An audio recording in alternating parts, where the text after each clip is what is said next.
प्रायोजक है दगरू सेठ jewellers, GM road near radio station. Darbhanga के मिथिला विश्वविद्यालय के जुबली हॉल में अधिशत बैठक का किया गया आयोजन। बिहार के राज्यपाल ने इस बैठक की अध्यक्षता। बुधवार को मिथिला विश्वविद्यालय के जुबली हॉल में अधिशत बैठक का आयोजन किया गया। इस बैठक की अध्यक्षता बिहार के राज्यपाल राजेंद्र विश्वनाथ आर्लेकर के द्वारा किया गया। सर्वप्रथम वे जब इस अधिशत की बैठक में पहुंचे तो उन्हें पहले एनसीसी कैडेटों के द्वारा सलामी दी गई। उसके बाद जुबली हॉल में दीप प्रज्वलित कर इस कार्यक्रम की शुरुआत की। वहीं विश्वविद्यालय के कुलपति प्रोफेसर संजय कुमार चौधरी ने उन्हें पाग, चादर एवं माला पहनाकर उनका स्वागत किया। साथ ही उन्हें मिथिला पेंटिंग एवं सिक्की आर्ट की पेंटिंग भी भेंट दिया गया। बता दें कि बिहार के राज्यपाल पहली बार मिथिला विश्वविद्यालय के जुबली हॉल में आयोजित इस अधिशत की बैठक में पहुंचे थे, जिन्होंने इस बैठक की अध्यक्षता में अपने संबोधन में कई बातों की चर्चा की। उन्होंने कहा कि यह बैठक आज की सिर्फ बजट की बैठक है। इसमें सिर्फ वित्तीय मुद्दों पर चर्चा होती है, लेकिन आने वाले दिनों में एक और अधिशत की बैठक आयोजित की जानी चाहिए, जिसमें सिर्फ शिक्षा से संबंधित बातें होनी चाहिए, ताकि विश्वविद्यालय और भी अग्रसर ऊंचाइयों को छूता रहे। वहीं इस मौके पर विश्वविद्यालय के वित्तीय पदाधिकारी ने बजट पेश की, जिसमें उन्होंने 14 अरब 61 करोड़ 34 लाख रुपए घाटे का बजट पेश किया और ये रुपए की मांग राज्य सरकार से की। बता दें कि इस बैठक में सर्वसम्मति से 2024-25 के बजट को पास कर दिया गया। इस अधिशत की बैठक में विश्वविद्यालय के कुल सचिव के साथ मिथिला विश्वविद्यालय के कई अधिकारी, पदाधिकारी एवं अधिशत के कई सदस्य भी मौजूद थे। तो वहीं अधिशत के सदस्यों ने इस बैठक में कई मुद्दों पर राज्यपाल को अपनी बातों से अवगत कराया। आग्रह करूंगा, अगर बैठक नहीं होती है फिर एक बार अधिशत की मुझे बताइए ना, मुझे बताइए। आप सबके लिए राजभवन के दरवाजे खुले हैं, ऐसा मत समझिए। मैं राजभवन में इसलिए वहां रहता हूँ कि लोग मुझे मिलने के लिए आते हैं, अन्यथा मुझे घूमना फिरना ही अच्छा लगता है। मैं इसलिए मुझे बोलते हैं आप इतना क्यों फिरते हैं, क्यों घूमते हैं, क्या है? राजभवन वहां बैठकर रह सकते हैं।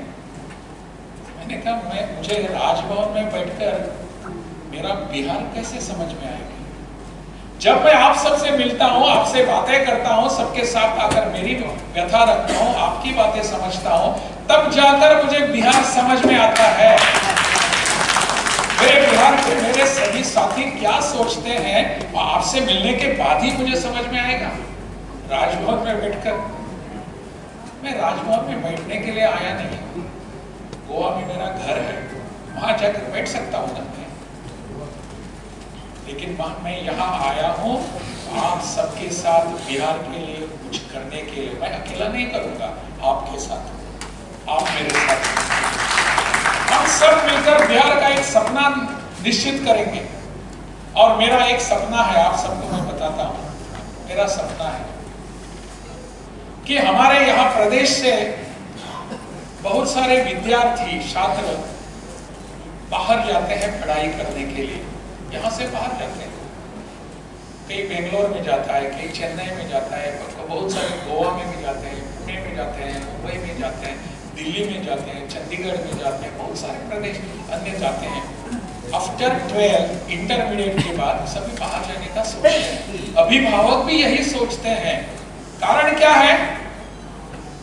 कारण उन बच्चों की पढ़ाई नहीं है, कारण हम हैं। हम उनको यहाँ ठीक समय से परीक्षाएं करने नहीं दे रहे हैं। हम इसके दोषी हैं। वो हमारे भविष्य के बच्चे हैं, वो नहीं है दोषी।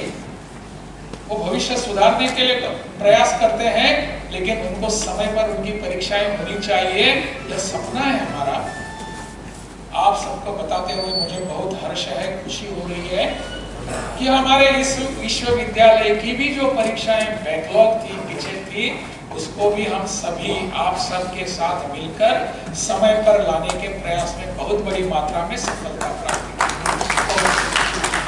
पढ़ने के लिए बाहर जाने के बजाय बाहर के बच्चे मेरे बिहार में पढ़ने के लिए आएंगे, ऐसा वातावरण हमको निर्माण करना होगा और इसके उत्तरदायी हम हैं। बाहर के बच्चे मेरे बिहार में आने चाहिए पढ़ने के लिए। हाँ, इस ललित नारायण मिथिला विश्वविद्यालय की डिग्री बहुत अच्छी होती है, उस डिग्री के लिए उनकी क्यू लगनी चाहिए, लाइन लगनी चाहिए हमारे विश्वविद्यालय की डिग्री के लिए। ऐसा एक सपना लेकर हम सब आगे बढ़ेंगे, बिल्कुल। और मुझे लगता है हम एक दिशा में एक साथ सोचकर आगे बढ़ेंगे, हमको कोई रोक नहीं पाएगी, कोई नहीं रोक पाएगा। इस विषय को यहाँ से हम लेकर चलेंगे। विकसित भारत का सपना जो है, हम शिक्षा में ऐसा योगदान अगर दे सकते हैं, मेरा भारत विकसित निश्चित रूप से हो जाएगा। ललित नारायण मिथिला विश्वविद्यालय का वित्तीय वर्ष 24-25 के लिए हमने बजट रखा अध्यक्ष महोदय माननीय कुलाधिपति महोदय के सामने, और इस सर्वसम्मति से पास किया गया है। इसमें कुल हमारा जो इनकम है, जो एक्सपेंडिचर है वो 1586.11 करोड़ है। कुछ हमारा जो रेवेन्यू आता है 124.80 करोड़ है। नेट बजट हमारा 1461.34 करोड़ का है। इसमें हम अपने विश्वविद्यालय के सभी क्षेत्रों पर विशेष ध्यान दिया है, खास करके रिसर्च एंड डेवलपमेंट पर, खास करके इंफ्रास्ट्रक्चर डेवलपमेंट पर, स्टूडेंट वेलफेयर डेवलपमेंट पर। एग्जामिनेशन को हम रिवाइविंग कर रहे हैं, जो बच्चे को बहुत शिकायत है, और हम लोकपाल इंस्टीट्यूशन को नियुक्त कर रहे हैं। हम अपने स्टाफ के लिए क्वार्टर्स बना रहे हैं, हम अपने प्रोफेसर्स के लिए क्वार्टर बना रहे हैं, हम अपने स्टाफ के बच्चों के लिए चिल्ड्रन पार्क बना रहे हैं, हम लाइब्रेरी बना रहे हैं। इन सबको मद्देनजर रखते हुए हमने इस बजट को पेश किया और राज महोदय के रूप में देखा। इस बजट को मैं लोकसभा के तर्ज पर रखने का प्रयास किया है। पाई चार्ट के माध्यम से हमने इनकम और एक्सपेंडिचर को दिखाया है। 1 रुपये में पैसे कहां से आती है और पैसा कहां जाती है, इसका भी प्रदान दिखाने का कोशिश किया है, और बजट एट ए ग्लांस दिया है, जो हमारे माननीय सदस्य को बजट को समझने में सुविधा हो। क्योंकि बजट का डॉक्यूमेंट बहुत भारी भरकम होता है, लोगों को पढ़ने का समय नहीं है, इसीलिए बजट एक ग्लांस के माध्यम से मैं माननीय सदस्य को बजट के रखने का प्रयास जी।